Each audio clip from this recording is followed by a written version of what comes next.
Hello, ഞാൻ തസ്കിയ, Calicut medical കോളേജിലെ second year MBBS student.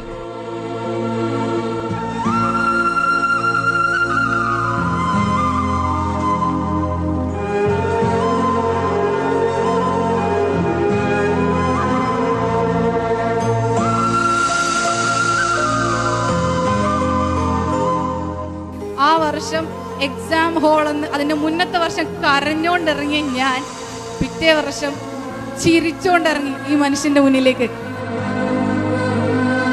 ഞാൻ പറഞ്ഞു, അപ്പം ഞാൻ എൻ്റെ ഒരു സ്റ്റേബിൾ ആയിട്ടുള്ളൊരു പൊസിഷനിൽ എത്തട്ടെ. അതും കേട്ട് നിന്ന് എൻ്റെ ഇഷ്ടത്തിന് നിന്ന് എന്നെ മനസ്സിലാക്കി നിന്ന് ആ പാരൻസിന് വേണ്ടിയിട്ട് ഞാൻ ഇന്ന് കോഴിക്കോട് മെഡിക്കൽ കോളേജിലെ MBBS സ്റ്റുഡൻ്റ് ആണ്.